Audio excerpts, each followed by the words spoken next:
اعوذ باللہ من نفسی ومن الشیطان الرجیم بسم اللہ الرحمن الرحیم وبہ نستعین وصلی اللہ علی سیدنا محمد واہل بیتہ الطیبین الطاہرین اللہم صلی علی محمد وآل محمد وعجل فرجہ۔ لیاقت بھائی آپ جگہ چینج کرنا ہے تو کر لیں، کیونکہ پھر آپ جو ہے موبائل میں دیکھنا پڑے گا آپ کو، میں دکھ تو نہیں رہا وہی سوچ رہا تھا۔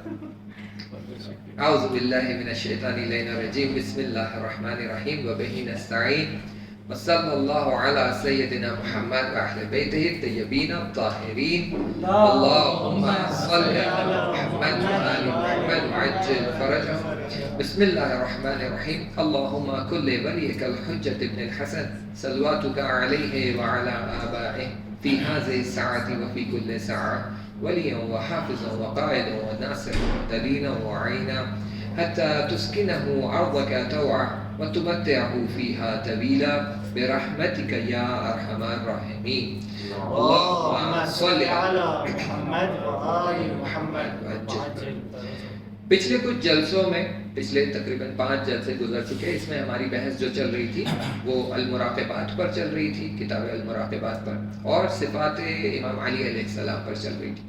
کچھ نقطے باقی رہ گئے ہیں تو اسی کو ہم کور کرتے ہیں کنٹینیویشن میں، اور یہاں جو ہے اس کو آپ بالکل ایک نیو ایسپیکٹ سے دیکھ سکتے ہیں۔ تو ہم نے اس کتاب میں جو ہے امام صادق علیہ السلام کی حدیث کو بیان کیا ہے، اور وہاں پر ہم نے کچھ باتیں بیان کی ہیں روزے کو لے کر، فضیلت ماہ رمضان کو لے کر، اور ماہ مبارک رمضان میں روزے رکھنے کے جو تاثیرات ہیں، جو اثرات ہیں، اس کو لے کر ہم نے بحث کی ہے۔ ایک بحث جو آتی ہے جو امام صادق علیہ السلام جو کل کی بحث تھی اس کے بعد بیان کرتے ہیں، وہ کہتے ہیں کہ جب آپ ماہ مبارک رمضان میں وارد ہو جاتے ہیں تو خداوند متعال کہتا ہے کہ تم میرے مہمان ہو، تم میرے مہمان بن کر آئے ہو اور میرے سفرے پر آئے ہو۔ تو یہاں امام صادق علیہ السلام کہتے ہیں کہ اپنے آپ کو خدا کے حوالے کر دو، اپنے آپ کو خدا کی ولایت پر حوالے کر دو۔ یعنی خدا کے حوالے کرنا یعنی یہ مان لینا کہ خدا میرا ولی ہے اور جو ڈیسیشنز لینا ہے وہ خدا میرے لیے لے گا۔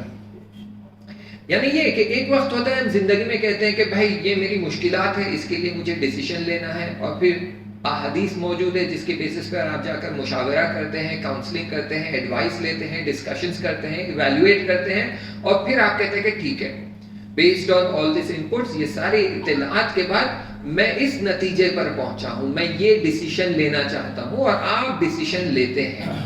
تو خدا یہ نہیں کہہ رہا ہے کہ اپنے ڈیسیشنز کو مجھ پر چھوڑ دو کہ اور کوئی آپ ڈیسیشن مت لو، یعنی طبیعت خراب ہے، دواخانے جانا ہے نہیں جانا ہے، دوائی لینا ہے نہیں لینا، یہ خدا پر چھوڑ دو۔ نہیں، خدا یہ نہیں کہہ رہا ہے۔ خدا کہہ رہا ہے کہ اپنے آپ کو میری ولایت میں دے دو، یعنی یہ کہ اپنے زندگی کے مشکلات جو ہے، اپنے زندگی کی سختیاں جو ہے وہ تم میرے حوالے کر دو۔ اس ماہ مبارک رمضان میں تمہاری توجہ صرف اور صرف اطاعت اور عبادت پر ہونی چاہیے۔ تم میرے مہمان بن کر آئے ہو تو تمہاری توجہ صرف اس مہمانی میں ہونی چاہیے، اس دعوت میں ہونی چاہیے، اس دسترخوان پہ ہونی چاہیے کہ یہاں تمہیں کیا نعمتیں مل رہی ہیں، کیا فائدے ہو رہے ہیں، کیا بینیفٹس مل رہے ہیں، اور یہاں سے وہ مانوی اسپریچول بینیفٹس لینے پر زیادہ توجہ رکھو۔ اپنی زندگی کے مشکلات میں درگیر مت ہو جاؤ، ان کو لے کر پریشان مت رہو، اپنے آپ کو میری ولایت کے حوالے کر دو۔ اب جب خداوند متعال کہہ رہا ہے کہ میری ولایت کے حوالے کر دو، تو یہاں پر ہمیں آ کر سمجھنے کی ضرورت ہے کہ یہ ولی ہونا، خدا کا ولی ہونا، اور اپنے آپ کو خدا کی ولایت میں دے دینا، اس کا کیا مطلب ہے اور کیا نتیجہ نکلتا ہے۔ دیکھیں، ایک وقت ہم آ کر کہتے ہیں ولی، تو اس ولی جو ہوتا ہے یہ ہم کہتے ہیں اسلامک اسٹیٹ کا ولی ہے، تو ہم کہتے ہیں ولی فقیہ۔ ایک وقت کہتے ہیں گھر کا ولی ہے تو کہتے ہیں فادر آف دا ہاؤس، گھر میں جو بڑے بزرگ ہوتے ہیں انہیں کہتے ہیں یہ گھر کا ولی ہے۔ جب کہتے ہیں یہ گھر کا ولی ہے تو اس ولی کو جب ہم تصور کرتے ہیں تو ہمارے ذہن میں سب سے پہلی چیز جو آتی ہے وہ ہے اتھارٹی، وہ ہے پاور، وہ ہے قدرت، کہ میں اس گھر کا بڑا ہوں، میں اس گھر کا مالک ہوں۔ تو جو ولی سے ہمارے ذہن میں تصور آتا ہے وہ مالک ہونے کا تصور آتا ہے۔ اگر ہم انگلش میں کہیں گے تو someone who exerts their authority, اپنی اتھارٹی اپنے حکم کو چلاتا ہے، اسے ہم کہتے ہیں ولی. تاریخ میں بھی آپ جا کر اگر دیکھ لیں گے، حکمران جو ہوا کرتے تھے، بادشاہ جو ہوا کرتے تھے، یہ بادشاہیت میں وہ اپنا حکم چلاتے تھے، اس لیے انہیں کہا جاتا تھا ولی. لیکن اسلام میں آ کر جب ولی کی بات ہوتی ہے تو ایک تصور یہ ہے کہ ولایت کا ہونا یعنی تسلط کا ہونا، کنٹرول کا ہونا، اتھارٹی کا ہونا. لیکن اسلام صرف اتھارٹی کو نظر میں نہیں رکھتا ہے، وہ کہتا ہے میں تمہیں اتھارٹی دے رہا ہوں، اس کے ساتھ ساتھ ایک ریسپانسبلٹی بھی ہے، اور یہ ریسپانسبلٹی اصلی کام ہے تمہارا. ولی ہونے کے ناطے ریسپانسبلٹی زیادہ امپورٹنٹ ہے نہ اتھارٹی. اتھارٹی تم کب استعمال کرو گے؟ جب تمہیں اپنی ریسپانسبلٹی کو برپا کرنا ہے، اپنے وظیفے کو بجا لانا ہے، جب اپنی ریسپانسبلٹی کو پورا کرنا ہے اور تم نہیں کر پا رہے ہو تب اتھارٹی کا استعمال کرو گے، ورنہ سب سے پہلے آ کر اتھارٹی استعمال نہیں کرو گے. یعنی کیا؟ یعنی یہ کہ اگر آپ کہتے کہ یہ کرنا ہے، سامنے والا شخص کہے گا کیوں؟ کیونکہ میں کہہ رہا ہوں، تو کیونکہ میں ولی ہوں، میں حکم رکھتا ہوں، میں اتھارٹی رکھتا ہوں، اسی لیے میں کہہ رہا ہوں تو تمہیں کرنا ہے. اور یہ معمولاً یہ تصور ہے ہمارا کہ جب ہم کسی کو بھی ہمارا لیڈر بناتے ہیں اور کہتے ہیں کہ آپ کو ہم لیڈر بنا رہے ہیں، اتھارٹی دے رہے ہیں، تو ہمارے ذہن میں یہی تصور آتا ہے کہ یہ اپنی اتھارٹی ہم پر چلائے گا. اسی لیے ہم کسی کو جلدی اپنا ولی ماننے تیار نہیں ہوتے، لیڈر بنانے تیار نہیں ہوتے. ہم کہتے ہیں میں خود لیڈر بن جاؤں اپنا، کیوں کوئی اور میرے لیے ڈیسیشن لے؟ میں خود اپنا ڈیسیشن لے سکتا ہوں، مجھے عقل ہے، تو کیوں میں کسی اور کو میرا پاور یا میری اتھارٹی اس کے حوالے کر دوں؟ اس لیے آپ دیکھیں گے کہ جلدی لوگ کسی کو اپنا لیڈر ماننے تیار نہیں ہوتے، اور پھر ہمیشہ اختلاف ہوتا ہے کہ ایک شخص کہتا ہے کہ میرے اندر وہ صلاحیت ہے، مجھے لگتا ہے میں اس گروپ کو لیڈ کر سکتا ہوں، فوراً ایک اور اٹھ کھڑا ہوگا کہے گا کہ میں کنٹیسٹ کرتا ہوں. آپ دیکھیں گے مخصوصاً جماعت وغیرہ میں اگر کوئی کہتا ہے کہ میں پریسیڈنسی کے لیے اپنا نام لکھا رہا ہوں، فوراً دوسری طرف سے دو لوگ کھڑے ہو جاتے ہیں، کہتے ہیں میں کنٹیسٹ کر رہا ہوں. کس بات کے لیے؟ اس بات کے لیے کہ تم کیوں پریسیڈنٹ بنو گے، تمہارے ہاتھ میں پاور کیوں جائے. دیکھیں فکر یہی ہے کہ تمہارے ہاتھ میں پاور کیوں جائے، میرے ہاتھ میں کیوں نہیں ہے، اسی لیے میں کنٹیسٹ کر رہا ہوں. لیکن ولایت کا مطلب یہ نہیں ہے. اسلام میں جب آپ آ کر دیکھتے ہیں تو ولایت کی جب بحث ہوتی ہے تو اسلام آ کر کہتا ہے ولایت ریسپانسبلٹی زیادہ ہے، اتھارٹی کم. تو جب آپ ولایت کو دیکھتے ہیں، ولی کو دیکھتے ہیں، تو ریسپانسبلٹی کے اینگل سے زیادہ دیکھنا ہے. اور اسی بات کی طرف کل بات بیان کی گئی تھی کہ آپ توجہ کریں کہ کیوں امام علی علیہ السلام احتجاج کر رہے تھے. جب خلافت چھینی گئی تو کیوں احتجاج کر رہے تھے؟ کیوں بی بی فاطمہ سلام اللہ علیہا احتجاج کر رہے تھے؟ اس لیے کیونکہ پاور ہاتھ سے جا رہا ہے، اس لیے کیونکہ اتھارٹی ہاتھ سے جا رہی ہے؟ نہیں، اس لیے کنٹیسٹ نہیں کر رہے تھے، اس لیے احتجاج نہیں کر رہے تھے.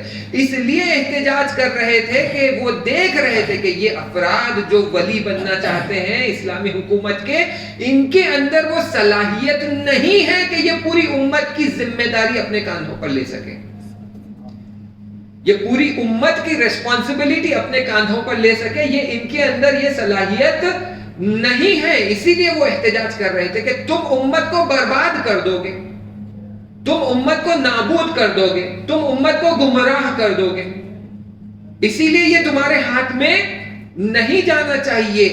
یہ علی ہے زمانے کے امیر المومنین، ان کو پیغمبر نے تربیت کی ہے اور سکھایا ہے کہ ریسپانسبلٹی کو کیسے ہینڈل کرتے ہیں.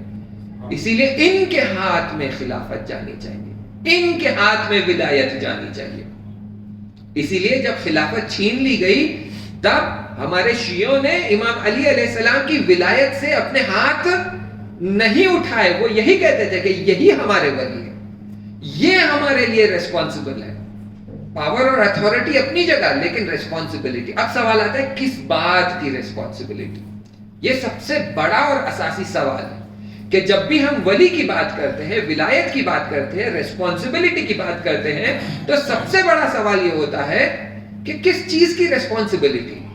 یہ جو ولی ہے یہ کس بات کی ذمہ داری لے رہا ہے. تو یہاں آ کر ہم قرآن کی طرف دیکھتے ہیں اور میں واپس سے وہی سادی آیتیں جو ہم بار بار تکرار کرتے ہیں لیکن اس کی طرف توجہ نہیں کرتے ہیں, اسی کی طرف اشارہ کرتا ہوں کہ ہم آیت الکرسی پڑھتے ہیں اور آیت الکرسی میں اس آیت کا بار بار تکرار کرتے ہیں. کہتے ہیں بسم اللہ الرحمن الرحیم, اللہ ولی الذین آمنوا یخرجوہم من الظلمات الی النور والذین کفروا اولیاءہم الطاغوت یخرجونہم من النور الی الظلمات اولئک اصحاب النار ہم فیہا خالدون. تو خداوند متعال آ کر ہمیں یہاں پر کیا دکھا رہا ہے؟ دکھا رہا ہے کہ دیکھو یہ پوری کائنات میں, یہ پوری خلقت میں, مخلوق میں جس کو میں نے خلق کیا ہے, آپ کو دو سسٹم ملیں گے. ایک سسٹم نور کا ہے اور ایک سسٹم ظلمات کا ہے. پوری کائنات میں صرف یہی دو سسٹم موجود ہے اور ان کی جنگ چل رہی ہے. ایک سسٹم ہے ظلمات اور ایک سسٹم ہے نور. پھر خداوند متعال کہتا ہے کہ اگر مجھے اپنا ولی بنا لیتے ہو, مجھے اپنا ولی مان لیتے ہو, تو میں اپنے کاندھے پر یہ ذمہ داری لے رہا ہوں کہ جو مجھ پر ایمان رکھتے ہیں انہیں میں ظلمات سے نکال کر نور کی طرف لے جاؤں گا. اور جو لوگ مجھے نہیں مانتے ہیں اور جو لوگ مجھے میرے طاغوت میں میرے خلاف کھڑے ہوئے ہیں, مجھ سے کفر کرتے ہیں, شرک کرتے ہیں, تم ان کو اپنا ولی بناؤ گے تو یہ تمہیں نور سے نکال کر ظلمات کی طرف لے جائیں گے. یعنی یہاں خداوند متعال یہ دو سسٹم کی معرفی کرنے کے علاوہ ہمیں یہ بتا رہا ہے کہ ولی کی سب سے بڑی ذمہ داری, پرائم ریسپانسبلٹی یہ ہے کہ اس کے ماننے والوں کو ظلمات سے نکال کر نور کی طرف لے جائے.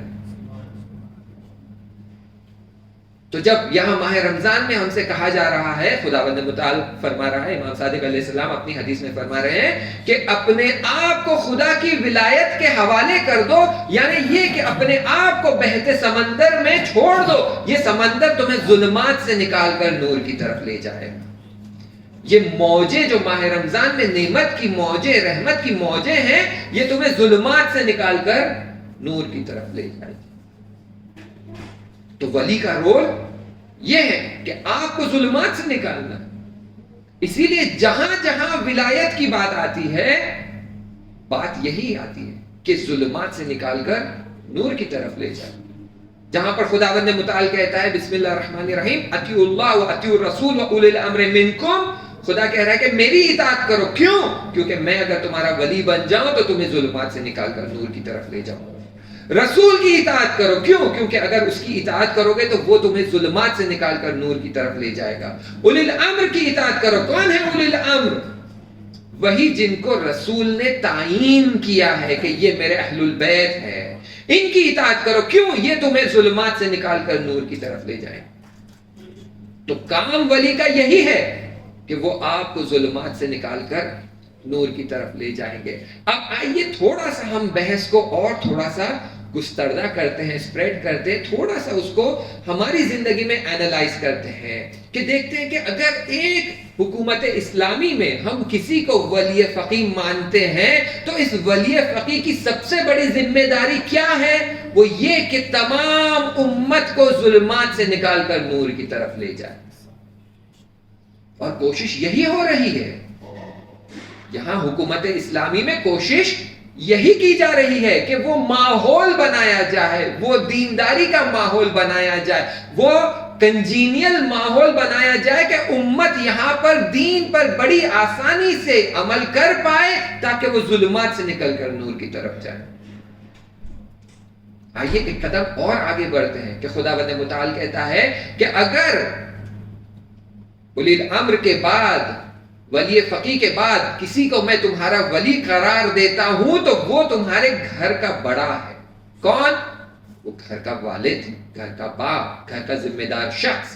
اس کو میں نے گھر کا ولی بنایا ہے. اور اس ولی کا کام کیا ہے؟ وہی جو میرا کام, کہ آپ کے لیے وہ ماحول تیار کرے کہ اس ماحول کے ذریعے آپ ظلمات سے نکل کر نور کی طرف بڑھ سکے. تو یہاں ہمیں سمجھنے کی ضرورت ہے کہ ایک باپ کی اتھارٹی سے پہلے اس کی ذمہ داری آتی ہے, اور وہ ذمہ داری یہ ہے کہ اپنی ذل عشیرہ, اپنے خاندان کو, اپنے نزدیک رشتہ داروں کو, بیٹی کو, بیٹے کو, بیوی کو, بہنوں کو, بھائیوں کو, ان کو ظلمات سے نکال کر نور کی طرف لے جانا. سب سے پہلی ریسپانسبلٹی یہ ہے. اور یہ ناسمجھی کی وجہ سے, کم فہمی کی وجہ سے والد جو گھر میں ہوتا ہے اسے لگتا ہے کہ میں ولی ہوں تو میری اتھارٹی چلتی ہے, میرا پاور چلتا ہے. اسی لیے آپ دیکھیں ہندوستان میں جب بھی باپ گھر آتا ہے بچے چوہے کی طرح دم دبا کر بھاگ کر کونے میں چھپ جاتے ہیں. وہ کھیل رہے ہیں, انجوائے کر رہے ہیں, جیسے ہی دروازہ کھلا بابا اندر آئے جو ہے ماں آواز لگاتی ہے بابا آ گئے, بس اب گڑبڑ نہیں ہونی چاہیے. دیکھیں گے آپ بچے اپنے اپنے روم میں چپ چاپ بیٹھے ہوئے کونے میں, بنا آواز کے, بنا گڑبڑ کیے وہیں کھیل رہے ہیں, وہیں جو گڑبڑ ہو رہی ہے سب ایک کونے میں ہو رہی ہے. ولی اس لیے نہیں ہے کہ خوف کیا جائے, ولی اس لیے ہے کہ محبت اور ارتباط برقرار کی جائے. خداوند متعال کہہ رہا ہے کہ کیا مجھ سے بڑا ولی کوئی ہے؟ نہیں. تو مجھ سے ارتباط بناؤ, کنیکشن بناؤ.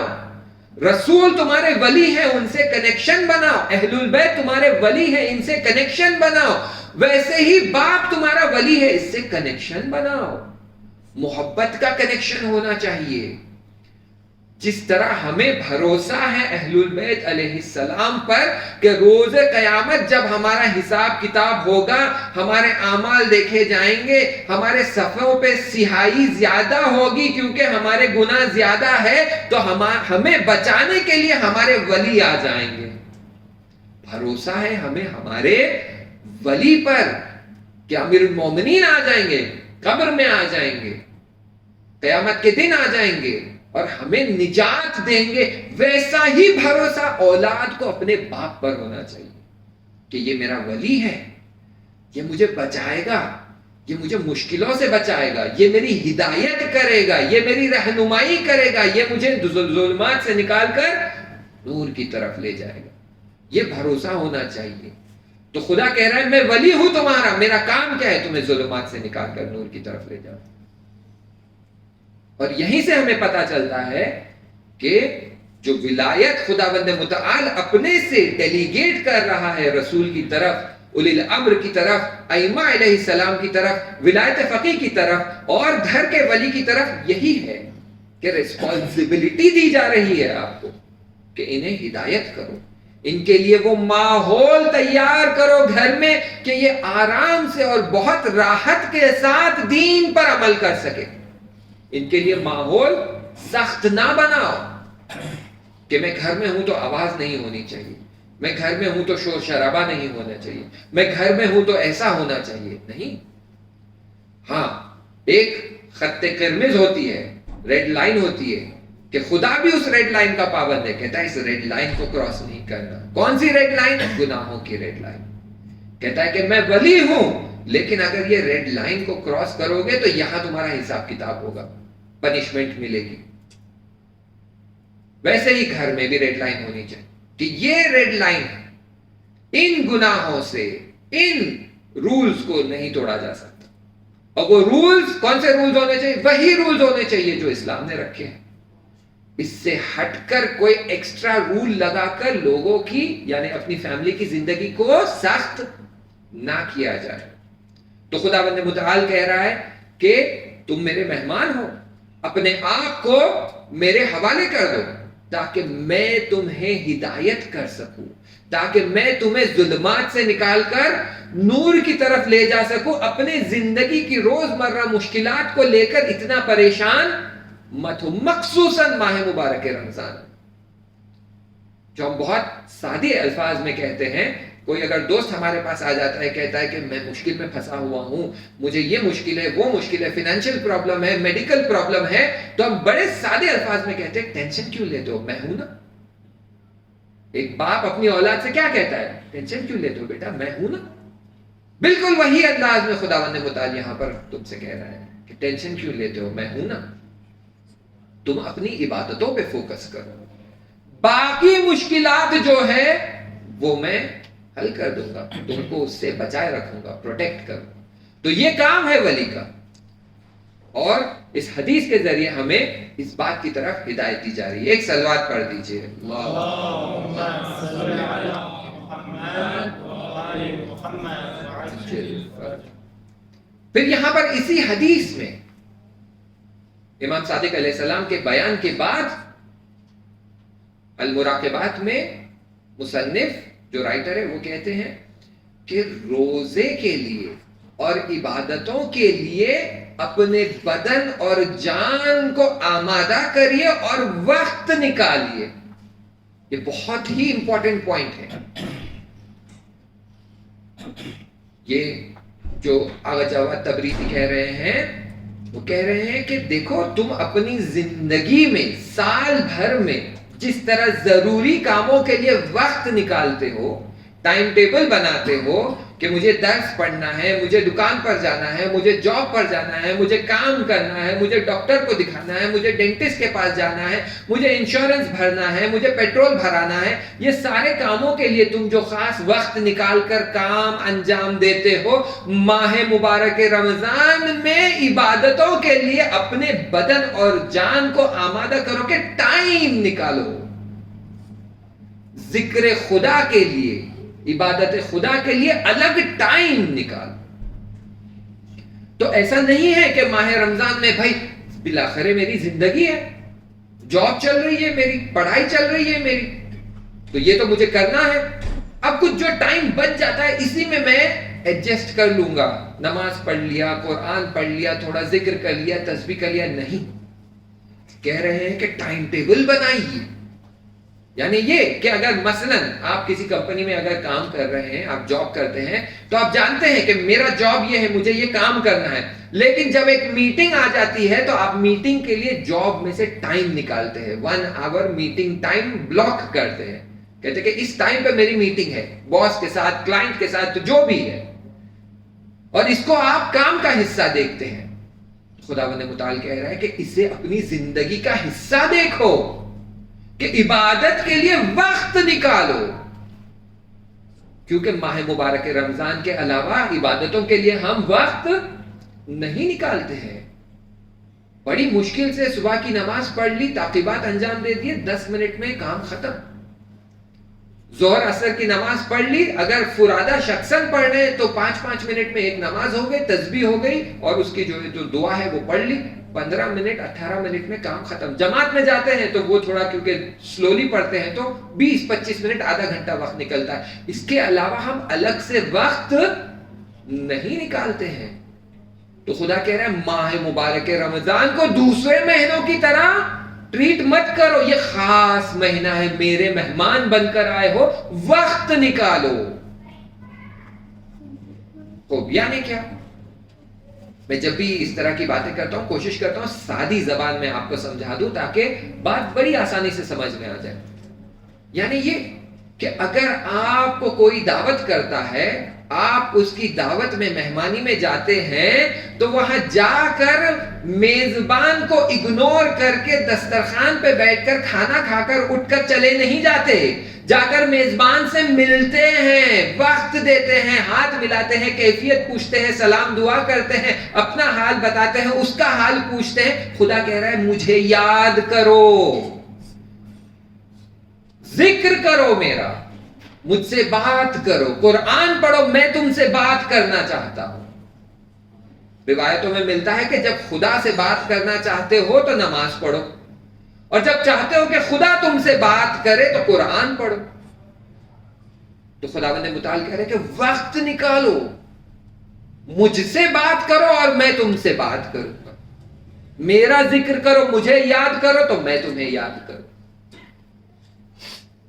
تو یہاں پر باضابطہ وقت نکالنے کے لیے کہا گیا ہے، نہیں یہ نہیں کہا گیا کہ وقت بچ گیا ہے، ہاتھ میں تھوڑا بہت وقت ہے تو اس وقت کا استعمال کر لو اور جو ہے اس میں ذکر کر لو۔ نہیں، وقت نکالنا ہے، باضابطہ آپ کو یہاں پر وقت دینا ہے۔ اسی لیے آپ دیکھتے ہیں کہ کئی بار جو بچوں کے لیے ایکٹیویٹیز آتے ہیں اس میں ہوتا ہے رمضان کیلنڈر، ماہ رمضان کے لیے کیلنڈر آتا ہے، ماہ رمضان ایکٹیویٹی بک، پھر اس میں آپ کو جو ہے ٹائم ٹیبل ملتا ہے جس میں آپ نے روزہ رکھا ٹک لگا دیجئے، آپ نے دعائیں اس دن کی دعا پڑھی ہے ٹک لگا دیجئے، اس دن آپ نے ایک پارہ پورا ایک جز پڑھ لیا ہے اس پہ ٹک لگا دیجئے، آپ نے نماز شب پڑھی ہے ٹک لگا دیجئے۔ یہ کیوں بنایا گیا ہے کیلنڈر؟ اسی لیے نہیں کہ آپ جو ہے ایک آپ کی ایکٹیویٹی ہو، نہیں، جو لوگوں نے حدیثوں کو دیکھا ہے انہوں نے سمجھا ہے کہ آپ کو وقت نکالنا ہے، تو آپ کا ٹائم ٹیبل ہونا چاہیے بالکل جیسا آپ کے کام کاج کا ٹائم ٹیبل ہوتا ہے۔ تو اس وقت کو نکال کر یہاں ہمیں جو ہے خدا کے ساتھ وقت دینے کی ضرورت ہے۔ اور یہاں پر جو یہ روزہ رکھتے ہیں ہم ماہ رمضان میں، یہاں پر مصنف آ کے کہتے ہیں کہ اپنے روزے کی طرف توجہ کریے، اپنے روزے کی طرف توجہ کریے۔ بہت ہی اہم نقطہ وہ بیان کرتے ہیں، اس کی طرف ہمیں خود توجہ کرنے کی ضرورت ہے۔ کہتے ہیں اپنے روزے کی طرف توجہ کریے، یعنی کیا؟ وہ کہتے ہیں ایک روزہ ہوتا ہے وہ عوام کا روزہ ہوتا ہے، عوامی روزہ ہوتا ہے، اس میں کوئی خاص بات نہیں ہوتی ہے، کوئی اسپیشل چیز نہیں ہوتی ہے، تو خدا بھی اس روزے کو بالکل عوامی روزے کی طرح ٹریٹ کرتا ہے، اور اس روزے سے تمہیں کچھ حاصل نہیں ہوتا ہے جز بھوک اور پیاس کے۔ کیوں؟ کیونکہ لوگ روزہ رکھنے کے لیے رکھ رہے ہیں۔ کیوں؟ کیونکہ قرآن میں کہا گیا ہے بسم اللہ الرحمن الرحیم کتب علیکم الصیام، تم پر روزہ واجب کیا گیا تھا، یہ رکھنا پڑے گا، نہیں رکھیں گے تو عذاب ہوگا، تو عذاب کے ڈر سے روزہ رکھ رہے ہیں۔ روزہ رکھنا ہے تاکہ ثواب ملے، تو ثواب کے نیت سے روزہ رکھ رہے ہیں، تو یہ عوامی روزہ ہو گیا ہے۔ اب ہمیں دیکھنا ہے کہ ماہ رمضان میں پچھلے مثلا اپنی مثال لیتا ہوں کہ میں پچھلے 26 سال سے 27 سال سے 30 سال سے روزہ رکھ رہا ہوں، کیا میرا روزہ وہی عوامی روزہ ہے یا میں آگے بڑھ چکا ہوں؟ اگر 30 سال میں ایک قدم بھی آگے نہیں بڑھا ہوں تو فیلئر ہے، یہ کامیابی نہیں ہے۔ آپ آئیے پھر سے سادی مثال سے بات کرتا ہوں، اگر آپ کا بچہ 5ویں کلاس پڑھ رہا ہے اور وہ بار بار 5ویں میں فیل ہو کر 3 سال 4 سال 5 سال 5ویں کلاس ہی پڑھ رہا ہے، تو کوئی اسے یہ نہیں کہیں گے کہ بھائی 5ویں کلاس کا ایکسپرٹ بن گیا ہے، یہ اتنے بار اس نے 5ویں کلاس پڑھی ہے کہ اب بس ساری چیزیں اس کی جو ہے انگلیوں پر ہے، زبان پر ہے، آپ کوئی سوال پوچھے فوراً جواب دے گا، 5ویں کلاس کا ایکسپرٹ ماشاءاللہ۔ کوئی نہیں کہے گا، کہے گا فیلئر ہے، ناکام ہے، نکما ہے۔ کیوں؟ کیونکہ 5ویں کلاس میں ہی پھنسا ہوا ہے۔ تو اگر ہمارے روزے بھی وہی عوامی حالت میں پھنسے ہوئے ہیں تو کوئی یہ نہیں کہے گا کہ عوامی روزوں میں یہ ایکسپرٹ بن گیا ہے، کہیں گے کہ فیلئر ہے یہ۔ کیوں؟ کیونکہ وہی پھنسا ہوا ہے، آگے نہیں بڑھ رہا۔ تو مصنف کہتے ہیں ایک روزہ ہوتا ہے وہ عوامی روزہ ہوتا ہے کہ آپ خدا کے خوف سے، عذاب کے خوف سے یا جنت کی محبت میں روزہ رکھ رہے ہیں، اور صرف روزہ آپ کا بھوک اور پیاس کا روزہ ہے، یعنی دوسری چیزوں کی طرف آپ توجہ نہیں کر رہے۔ ایک روزہ ہوتا ہے جو خواص کا روزہ ہوتا ہے۔ یہ کون سا روزہ ہے؟ یہ وہ روزہ ہے جہاں پر آپ خاص طور سے توجہ کرتے ہیں اور پیٹ یعنی بھوک اور پیاس کے روزے کے علاوہ اپنے بدن کے دوسرے اعضاء کا بھی روزہ رکھتے ہیں، یعنی آنکھوں کا روزہ کہ نامحرم کی طرف نگاہ نہیں کرنا ہے، وہ چیزوں کی طرف نگاہ نہیں کرنا ہے جو خدا نے منع اور حرام کیا ہے، زبان سے وہ باتیں نہیں کرنا ہے جس کے لیے خدا نے اجازت نہیں دی ہے، غیبت کرنا، جھوٹ بولنا، ہاتھ گناہ کی طرف نہ بڑھے، میرے قدم گناہ کی طرف نہ بڑھے، میرا دل گناہ کی طرف نہ للچائے۔ یہ چیزیں اپنے بدن کے اعضاء سے روزہ رکھنا بھوک اور پیاس کے علاوہ، اسے کہتے ہیں جو ہے خواص کا روزہ۔ پھر آغا جواد تبریزی کہتے ہیں کہ اس سے آگے بھی ایک روزہ ہے، وہ ہے خواص الخواص کا روزہ۔ اور خواص الخواص کا روزہ وہ ہے کہ وہ ہر چیز جو تمہیں خدا سے غافل کرتی ہے اس سے پرہیز کرو، چاہے پھر وہ چیز حلال ہی کیوں نہ ہو۔ سمجھ رہے ہیں آپ؟ پہلا روزہ صرف بھوک اور پیاس کا روزہ، دوسرا روزہ جو خواص کا ہے وہ گناہوں سے بچنے کا روزہ ہے. تیسرا روزہ وہ کہ میری توجہ پوری طرح صرف خدا پر ہو, حتی حلال کام بھی مجھے خدا سے غافل نہ کرنا پڑے. مثال دوں, اس بار میں آپ کی جگہ اپنی مثال دیتا ہوں کہ اگر مجھے منبر پڑھنا ہے, مجلس پڑھنا ہے, اور اس مجلس کی تیاری میں اس طرح لگ گیا ہوں کہ خدا سے غافل ہو جاؤں, تو یہ بھی میرے لیے نقصان دہ ہے. پھر میں اس خواص کے دائرے سے باہر ہو جاؤں. میں منبر کے لیے, میں حوضے میں جا کے درس پڑھ رہا ہوں, لیکن درس میں اتنا مشغول ہو گیا ہوں کہ امام زمانہ اور خدا سے غافل ہو جاؤں, تو یہ درس میرے کسی کام کا نہیں ہے. تو خواص الخواص یعنی یہ کہ توجہ امام پر اور خدا پر ہونی چاہیے. اگر میری توجہ نہیں ہے, میں غافل ہو رہا ہوں, یعنی میرا روزہ اس درجے تک نہیں پہنچا ہے. میرا روزہ کون سے درجے پر ہے؟ میرا روزہ وہی خواص کے درجے پہ ہے. کب؟ جب میں اپنے اعضاء کو گناہ سے بچا رہا ہوں. لیکن اگر میں اس کی کوشش بھی نہیں کر رہا ہوں, صرف روزہ رکھے جا رہا ہوں, نماز پڑھ لی, تھوڑا قرآن پڑھ لیا, تھوڑی عبادت کر لی, تو پھر یہ عوامی روزہ بن گیا. اور پھر اس کا حساب کتاب بھی ویسا ہی ہوتا ہے. جیسے آپ کوئی بھی سروس پرووائڈر کے پاس چلے جاتے ہیں, چاہے پھر آپ وہ ہوٹل ہو یا پھر فلائٹ ہو, ایک اکانومی کلاس ہوتی ہے, ایک بزنس کلاس ہوتی ہے, اور ایک کلاس ہوتی ہے, ٹھیک ہے, فرسٹ کلاس ہوتی ہے. یا ہوٹل میں بھی چلے جائیں گے تو ایک معمولی روم ہوتا ہے, ایک جو ہے ڈیلکس روم ہوتا ہے, ایک سپر ڈیلکس روم ہوتا ہے, ایلیٹس. تو روزے کا بھی آپ جیسا روزہ رکھیں گے ویسا آپ کا حساب کتاب کیا جائے گا. کہ اگر ہمارے روزے عوامی روزے ہیں تو قیامت کے دن ہمارے حساب کتاب بھی ویسے ہی ہوں گے. تو یہاں ہمیں توجہ کرنے کی ضرورت ہے.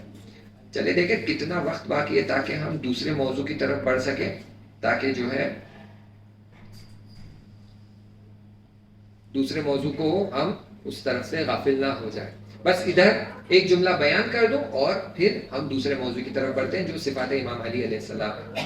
کہ یہاں پر جو ہے مصنف کہتے ہیں کہ حتیٰ آپ جو غذا کھا رہے ہیں اس کی طرف بھی توجہ کریں کہ میں یہ کیوں کھا رہا ہوں, میں یہ غذا کیوں کھا رہا ہوں.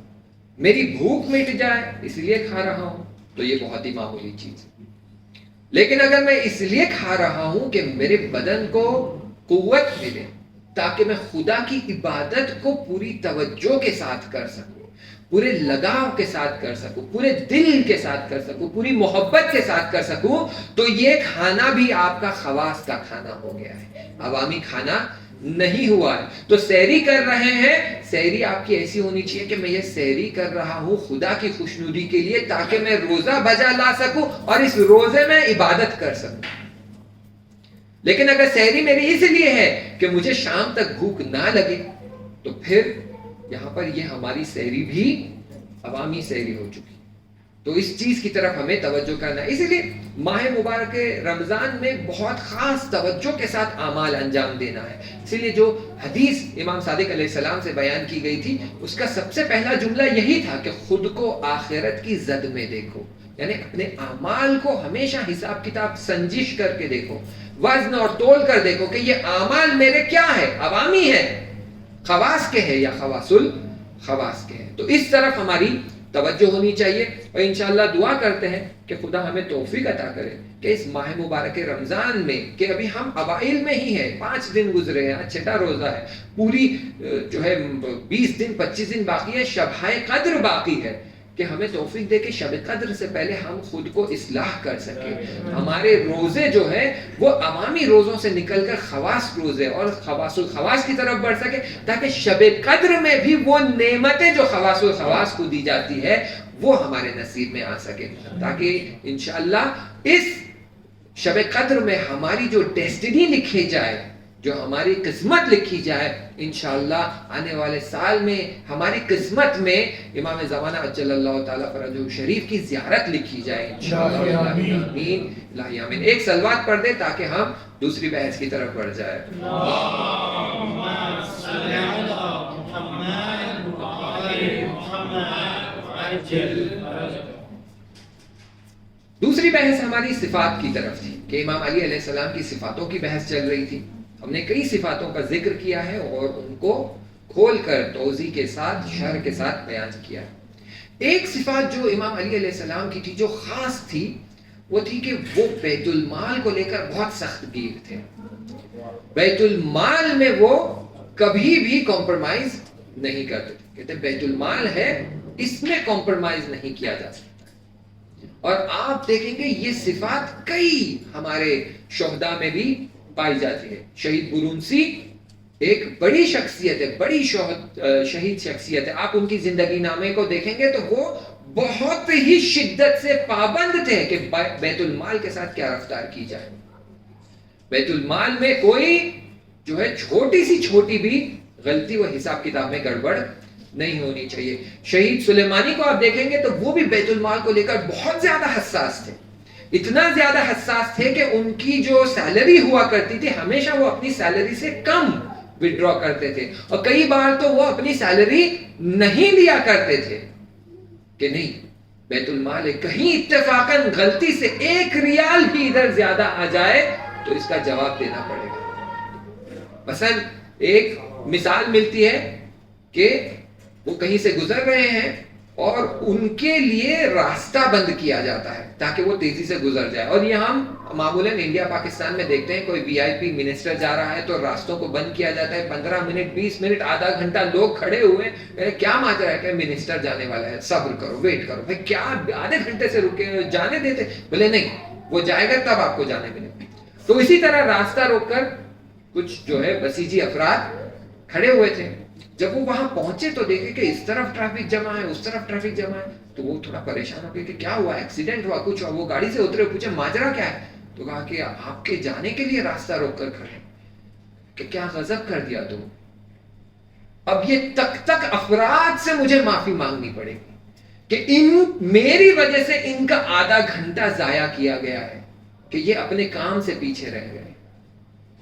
یعنی بیت المال کی جب بات ہو رہی ہے تو صرف پیسے کی بات نہیں ہے, لوگوں کے وقت کی بات ہے, لوگوں کے مال کی بات ہے, لوگوں کے زمانے کی بات ہے. تو ہر چیز کا حساب کتاب کیا جاتا ہے.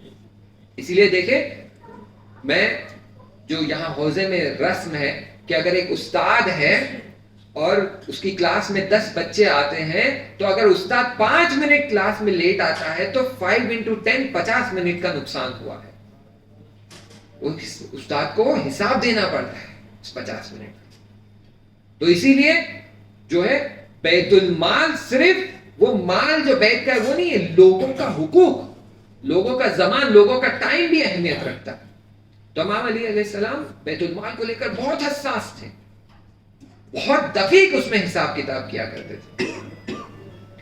کہ ملتا ہے عبداللہ ابن جعفر کہ وہ جو ہے ان کے کزن تھے, اور وہ جس جگہ پر ان کو تعینات کیا گیا تھا ایز اے میئر, تو امام علی کو خبر ملتی ہے کہ انہوں نے کچھ خرچہ کیا ہے جو معمول سے زیادہ ہے اور خود پر خرچہ کیا ہے. تو فوراً امام علی علیہ السلام لیٹر لکھتے ہیں, کہتے ہیں کہ مجھے خبر ملی ہے کہ تم نے اپنے اوپر معمول سے زیادہ خرچہ کیا ہے, تو اس کا حساب کتاب مجھے لکھ کر بھیجو. میں جاننا چاہتا ہوں کہ یہ کیوں ہوا ہے اور کس دلیل سے ہوا ہے. تو وہ پھر لیٹر میں جواب لکھتے ہیں, اور جواب میں لکھتے ہیں کہ جو میں نے خرچہ کیا ہے وہ میرے حق سے کم ہے. یعنی کیا؟ یعنی یہ کہ میں آپ کے ساتھ جنگوں میں آ چکا ہوں, خون بہا چکا ہوں, یہ کر چکا ہوں, وہ کر چکا ہوں, تو میرا حق بنتا ہے کہ میں تھوڑا سا زیادہ بیت المال میں سے خرچہ کروں کمپیئر ٹو ادرس. دوسرے جتنا کر رہے ہیں اس سے میرا حق تھوڑا زیادہ بنتا ہے. اور جب یہ لیٹر امام علی علیہ السلام کو ملتا ہے تو نہج البلاغہ میں آپ کو یہ لیٹر ملے گا, بہت ہی تند انداز میں اسے جواب لکھتے ہیں اور کہتے ہیں کہ موقع پاتے ہی لوگوں کا مال لوٹنے پر لگ گئے ہو.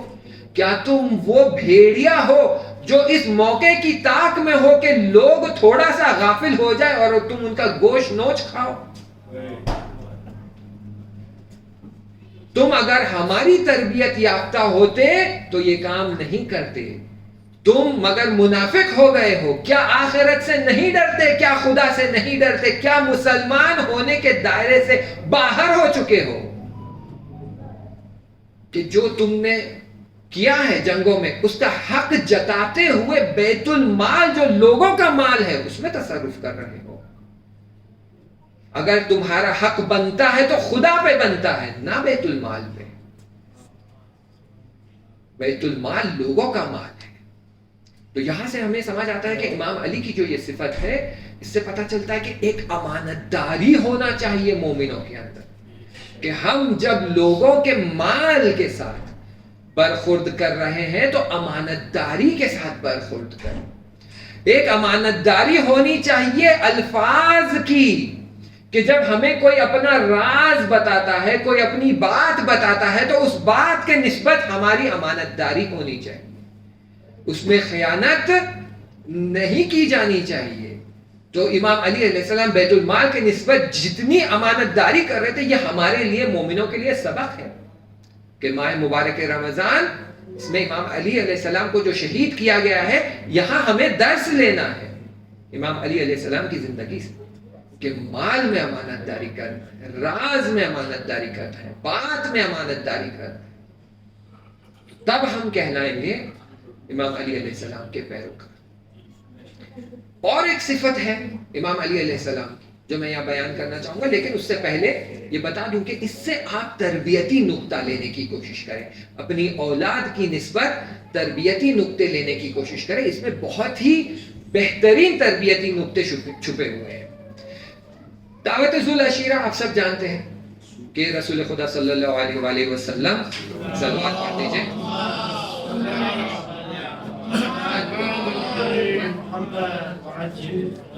کہ جب ان سے کہا گیا ہے کہ اب آئیے اسلام کی دعوت شروع کر دیجئے اور سب سے پہلے اپنے رشتہ داروں میں شروع کر دیجئے، تو اب وہ چاہتے تھے کہ ایک دعوت کا انتظام کیا جائے اور اپنے رشتہ داروں کو بلا کر ان کے بیچ اسلام کا پیغام پہنچا کر انہیں اسلام کی طرف دعوت کریں. تو کیا کرتے ہیں؟ یہ آپ کو جو ہے رہبر کے بیانات میں مل جائے گا. تو وہ امام علی علیہ السلام کو بلاتے ہیں اور کہتے ہیں کہ مجھے پیغام بھیجا گیا ہے خدا کی طرف سے کہ جبرائیل آئے تھے اور انہوں نے مجھ سے کہا کہ ایسی دعوت کی جائے اور میرے خاندان میں اسلام کا پروپوگیشن کیا جائے. اس کے بعد امام علی علیہ السلام سے کہتے ہیں جاؤ دعوت کا انتظام کرو. اب آپ بتائیے امام علی علیہ السلام کتنے سال کے تھے دعوت ذو العشیرہ کے وقت؟ کتنے؟ 11 سے 13 کے بیچ میں، 9 10 11 مان لیجئے 11 سال کے. تو امام علی علیہ السلام سے کہا جاتا ہے کہ دعوت کا انتظام کرو. کہتے ہیں چشم. کیا کرنا ہے؟ کہتے ہیں ایک جو ہے گوسفند ذبح کرو، اس کا گوشت لے کر اس کو پکاؤ، اس کی تیاری کرو، اور پھر اس کے بعد شیر کا انتظام کرو کہ سب کو دودھ پلایا جائے اور شیرینی کا انتظام کرو. ایک 11 سال کے بچے پر یہ ذمہ داری دی جا رہی ہے کہ پوری دعوت کا انتظام سنبھالے. یہ تربیتی نقطہ ہے. اور ہم ہمارے بچوں کے ساتھ کیا کرتے ہیں؟ ابھی تو بچہ ہے، کیا کرنا ہے؟ ابھی تو 10 سال کا ہوا ہے، 11 سال کا ہوا، اسے کتنا کام دینا ہے؟ نہیں. دیکھیں میں اور ایک مثال دوں گا یہاں پر، لیکن آئیے پہلے آپ کو ایک سائیکولوجیکل ایسپیکٹ بتا دوں کہ ایک کانسیپٹ ہے سائیکالوجی میں جسے کہتے ہیں پگمیلین ایفیکٹ. پگمیلین ایفیکٹ، پگمیلین جو تھا وہ شخص گریک مائتھولوجی میں تھا کہ اس نے ایک مجسمہ بنایا اور اتنا خوبصورت اس نے یہ مجسمہ بنایا کہ اسے اس مجسمے سے محبت ہو جاتی اور اس مجسمے کے ساتھ وہ دن بھر بتایا کرتا تھا، بات چیت کرتا تھا جیسے کہ یہ زندہ ہے. نتیجہ یہ ہوا کہ ان کے جو ہزاروں خدا ہے اس میں سے ایک خدا کو اس پر رحم آ جاتا ہے اور وہ اس مجسمے میں جان پھونک کر اس مجسمے کو زندہ کر دیتا ہے. تو نتیجہ یہ ہے کہ اگر آپ کسی چیز کے ساتھ ایک طریقے سے برخورد کرتے ہیں، رفتار کرتے ہیں، تو وہ چیز ویسی ہو جاتی ہے. اب اس کو چیک کرنے کے لیے جو ہے غربی دنیا میں، ویسٹرن ورلڈ میں ایکسپیریمنٹ کیا گیا. ایکسپیریمنٹ یہ تھا کہ 100 بچوں کو لے کر رینڈملی ان میں سے بچوں کو سیلیکٹ کیا گیا اور 2 گروپ بنائے گئے. ہر گروپ میں سب سے سمارٹ سے لے کے سب سے ڈفر بچہ یہ سب موجود تھے. یعنی ٹاپ پرفارمر، ایوریج پرفارمر، پور پرفارمر، ذہین سے لے کر بدبخت ترین بچہ یہ موجود تھے دونوں گروپ میں. ایک گروپ کو ٹیچر اے کو ہینڈ کیا گیا کہ یہ آپ ان بچوں کو لے لیجئے، ٹھیک ہے، ان کو آپ کو 1 سال تک درس پڑھانا ہے، اوکے. لیکن یہ بچوں کی خصوصیت یہ ہے کہ یہ سارے ٹاپ پرفارمر ہیں، سارے ذہین اور سپر سمارٹ بچے ہیں. اچھا، اور دوسری طرف یہ گروپ جو کہ رینڈم مکس ہے دوسرے ٹیچر کو دیا گیا اور دوسری ٹیچر سے کہا گیا کہ یہ بہت ہی ڈفر ڈم بچے ہیں، ان کو آپ کتنا بھی سمجھا لیں کچھ سمجھ آتا ہی نہیں ہے، 1 سال تک آپ کو انہیں پڑھانا ہے. 1 سال کے بعد جب ان کا ٹیسٹ لیا گیا تو اس میں جو پور پرفارمنگ بچہ تھا اس کا سکور بھی 80% پہنچ گیا ہے، اور یہاں جن کو ڈم کہہ کر ہینڈ اوور کیا گیا تھا جس میں ٹاپ پرفارمر بچہ تھا 95% سکور لاتا تھا، اس کا سکور 55 ہو گیا. کیوں؟ کیونکہ ٹیچر کی رفتار ان کے نسبت ایسی تھی کہ یہاں پر بچے کو اگر سمجھ نہیں آتا، مشکل ہوتا، تو بچے سے کہتے کہ نہیں تم تو بہت سمارٹ ہو، تم تو ذہین ہو، تم تو سپر سمارٹ ہو، تمہیں تو جلدی سمجھ آنا چاہیے، آؤ میں تھوڑی سی مدد کرتی ہوں، تمہیں سمجھ آ جائے گا، چلو آگے بڑھو. اور یہاں ٹیچر رفتار کرتی تھی تم تو نکمے ہو، تمہیں تو کچھ سمجھ آتا نہیں ہے، بے عقل ہو، گدھے ہو، ڈفر ہو، اور پڑھنے والا بچہ بھی دوسروں کی طرح پیچھے ہو گیا. اسے کہتے ہیں پگمیلین ایفیکٹ. آئیے یہی ہم تربیتی ماحول میں آ کر دیکھتے ہیں کہ جب ہم اپنی اولاد سے کہتے ہیں کہ ابھی تو 10 سال کا ہے، اسے کیا آتا ہے، کیوں اس کے کاندھے پر یہ ذمہ داریاں ڈال دی جائے، کیوں زیادہ مشکلات میں، ابھی تو کھیلنے کودنے کے دن ہے. تو بچہ کھیلنے کودنے والا ہی رہتا ہے 10 سال کی عمر، ذمہ داری والا نہیں بنتا ہے، ذمہ داری اپنے کاندھوں پر نہیں لیتا ہے. مثالیں ہمیں بہت ملے گی، اہل البیت میں بھی ملے گی اور ان کے باہر بھی. 13 سال کے نوجوان جناب قاسم علیہ السلام اس بات کو سمجھ رہے تھے کہ جنگ ہو رہی ہے، میرے امو اگر ابھی جنگ میں چلے جائیں گے تو واپس نہیں آئیں گے، اسی لیے تو پاؤں چوم کر، ہاتھ چوم کر، گڑا کر اجازت مانگ رہے تھے، اذن مانگ رہے تھے کہ امو آپ نہ جائے، پہلے میں جاؤں. جانتا ہوں شہید ہونے والا ہو، لیکن یہ ذمہ داری اٹھانے کے لیے تیار. 13 سال کی عمر میں یہ level of maturity. Bibi Fatima سلام اللہ علیہا، ان کی جب شادی ہوئی تھی، ازدواج کیا گیا تھا، وہ 9 سال 10 سال کے آس پاس تھے، اور ان کی جب شہادت ہوئی تو 18 سال کی عمر تھی. یعنی 8 سال میں 4 اولاد، اور گھر کا سارا ماحول سنبھالو، اور چکی پیس کر آٹا بنا کر روٹیاں بنانا، اور خلافت چھینے جانے پر جا کر در پر دستک دینا، احتجاج کرنا، مسجد میں جا کر منبر پر کھڑے ہو کر خطبے دینا، لوگوں کو جگانا. یہ کتنی عمر میں کر رہے تھے؟ 18 سال کی عمر. شہید ہو چکے تھے 18 سال کی، اس سے کم عمر میں انہوں نے یہ سب کیا. اور ہم ہماری اولادوں کو جو 18 سال کی ہو جاتی ہیں تازے روٹی خریدنے بھیجتے ہیں، بیٹا جاؤ سنگت لے کے آنا، 10 تمان دیں گے، 4 تمان واپس لینا. یعنی اتنا ہمیں سمجھانا پڑتا ہے ہمارے بچوں کہ ہم بچوں کے ساتھ جو رفتار کر رہے ہیں، ان کے ساتھ جو برتاؤ کر رہے ہیں، یہ صحیح انداز نہیں ہے. اس انداز سے اگر ہم آگے بڑھتے رہیں گے تو بچوں کو ہم وہ درجے پر نہیں پہنچا پائیں گے کہ یہ پھر کمال کی طرف بڑھ سکے. جتنا جلدی بچہ میچور ہوتا ہے، جتنا جلدی بچہ وہ ریسپانسبلٹی کو لینا شروع کرتا ہے، اتنا جلدی وہ دین کو سمجھنے لگتا ہے، اتنا جلدی اس کے اندر وہ میچورٹی آتی ہے اور دین کی ذمہ داری اپنے کاندھوں پر لینے لگتا ہے. احساس کرتا ہے کہ دین کی حفاظت کرنا میری ذمہ داری ہے، دین کو پھیلانا میری ذمہ داری ہے، دین کو بڑھانا میری ذمہ داری ہے، دین پر عمل کرنا میری ذمہ داری ہے. تو کب تک ہم بچوں کو بچوں کی طرح، یہ ویسٹرن کانسیپٹ ہے. خود اسلام آ کے کہتا ہے 0 to 7 years، اس میں آپ بچے کو سید کی طرح مانیے. 7 to 14 years اسے عبد بنائیے، اسے ذمہ داری دیجیے، اسے کام کاج دیجیے، اس سے کام کروائیے، اسے زندگی سمجھ آنا چاہیے، زندگی کی سختیاں سمجھ آنا چاہیے 14 سال میں وہ جب لڑکا ہو بلوغ پہنچ جاتا ہے تو وہ ذمہ داری سنبھالنے کے لائق ہو جائے. اسلام میں آپ دیکھیں 14 سال کی عمر میں معمولاً 14, 15, 16 سال کی عمر میں شادیاں ہو جاتی تھی. یعنی 16 سال کی عمر میں ایک لڑکا پوری فیملی کو سنبھالنے کی میچورٹی رکھتا تھا. تو یہ ہمیں چاہیے کہ تو یہاں امام علی علیہ السلام ذمہ داری اٹھا رہے ہیں کہ پوری دعوت کا مینجمنٹ سنبھال رہے ہیں. اور پہلی بار جب دعوت ذو العشیرہ کیا گیا تو لوگوں کو کھانا پروسا گیا, کھانا دیا گیا, گوشت آیا, گوشت کھا لیا, شیر آیا, شیر پی لیا, شیرینی آئی, مٹھائی بھی کھا لی. اور جب رسول خدا چاہتے تھے کچھ کہے تو فوراً ابو لہب نے اور ابو جہل نے شور شرابہ شروع کیا. کہا کہ دیکھو ان کی تو یہ چالاکی تھی, ٹرک تھی کہ انہوں نے تمہیں بلا کر کھانا کھلا دیا تاکہ تمہارا منہ بند ہو جائے اور اپنی سحر آمیز باتیں, جادوگری کی باتیں تم پر کہے اور تمہارے دلوں پر اثر کر. اور وہاں پر شور و غل ہوتا ہے اور لوگ متفرق ہو جاتے. پھر اگلے دن رسول خدا امام علی کو بلاتے کہتے کہ کل تو یہ ہوا تھا اور اس کی وجہ سے مشکل ہو گئی تھی, اب پھر سے ہمیں یہی کرنا ہے.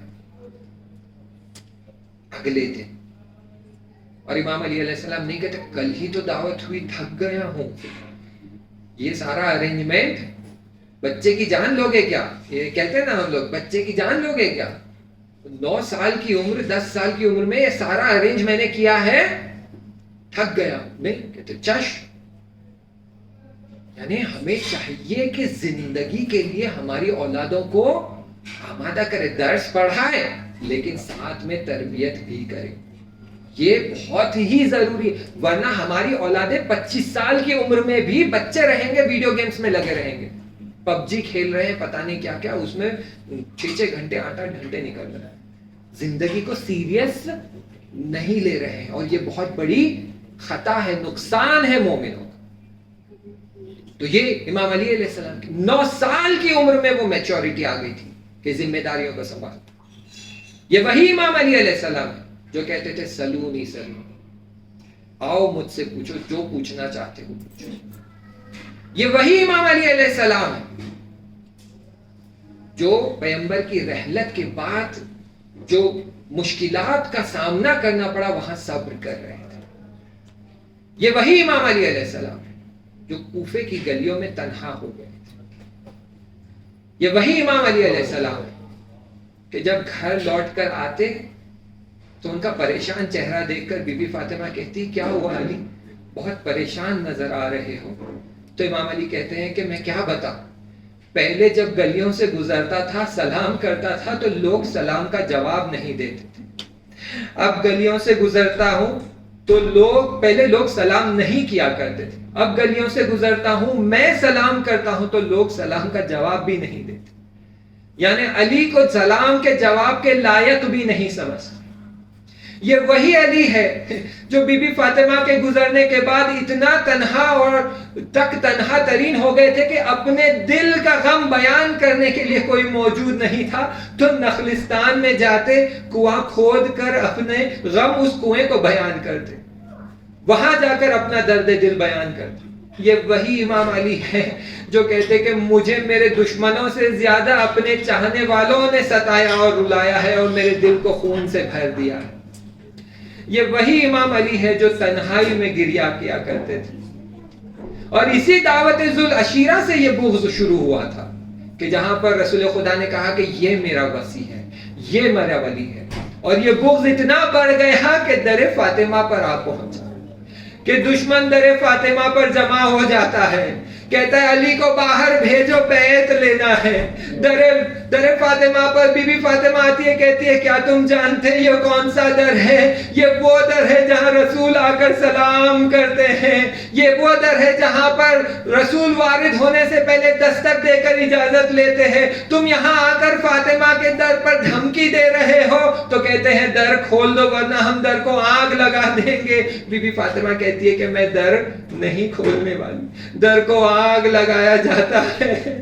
بی بی بی فاطمہ پشت در کی حفاظت کر رہی ہے، اپنے زمانے کے امام کی حفاظت کر رہی ہے، در کو گرایا جاتا ہے، بی بی کی پسلیاں ٹوٹ جاتی ہے، کہتی ہے فضا فضا الیہ، محسن شہید ہو گئے، دشمن وارد ہوتا ہے، علی کا ہاتھ پکڑ کر کھینچنا چاہتا ہے، گلے میں رسی ڈال کر کھینچنا چاہتا ہے، بی بی فاطمہ آگے بڑھ کر دامن تھام لیتی ہے، کہتی ہے علی کو جانے نہ دوں گی، لئی تلوار کی میان اٹھاتا ہے، اتنی زور سے ہاتھ پر دے مارتا ہے کہ ہاتھ پر نیلائی آ جاتی ہے اور دامن چھوٹ جاتا ہے، علی کو گلیوں سے کھینچ کر مسجد میں لایا جاتا ہے۔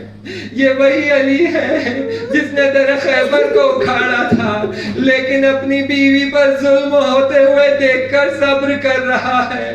یہ وہی علی ہے جو 25 سال تک اس مصیبت میں پھنسا رہا اور کہتا رہا کہ امت مسلمہ ایک کانٹے کی طرح میری گلے میں اٹکی ہوئی ہے کہ نہ میں نکال سکتا ہوں نہ میں نگل سکتا ہوں۔ آخرکار تھک کر خدا کی بارگاہ میں دعا کرتے کہ خدایا مجھے ان سے جدا کر دے اور انہیں مجھ سے لے لے، میں ان سے تھک گیا ہوں۔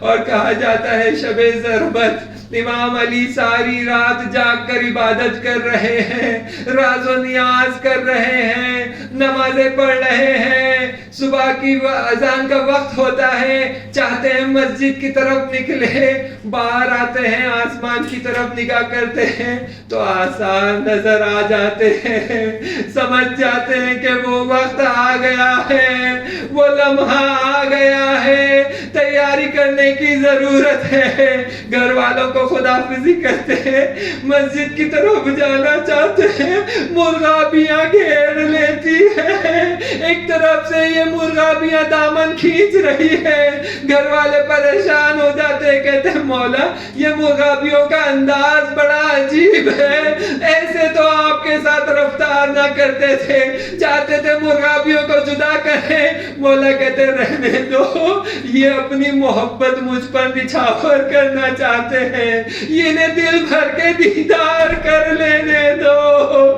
شاید یہ ان کا آخری دیدار ہے۔ لگتا ہے مرغابیاں دامن کھینچ کر کہہ رہی تھی مولا مسجد نہ جانا،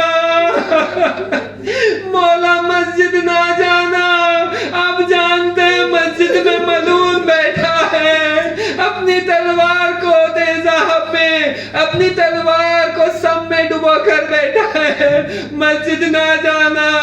مولا مسجد پہنچتے ہیں، اذان ہوتی ہے اور مولا نماز شروع کرتے ہیں۔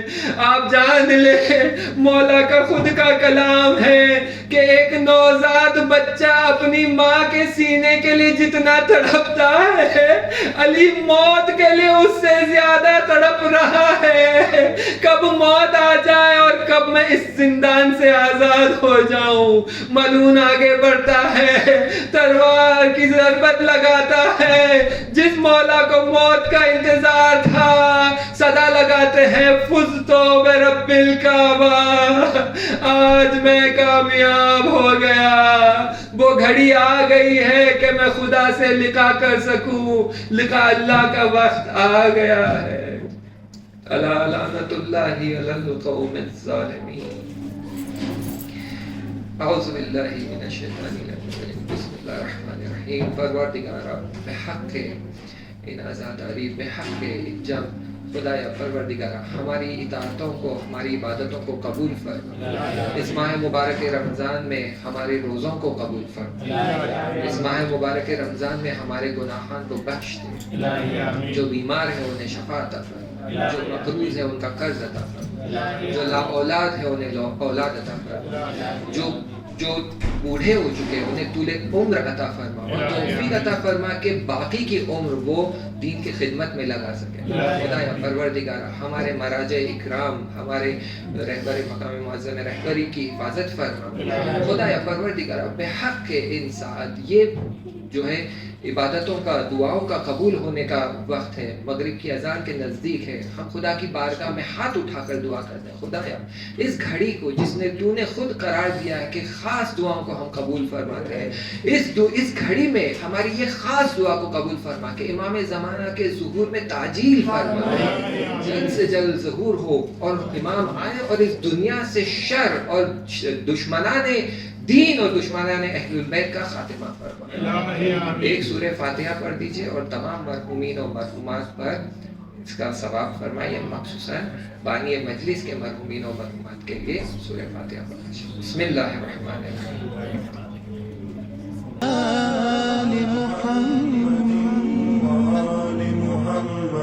اللهم صل على محمد وآل محمد اللهم صل على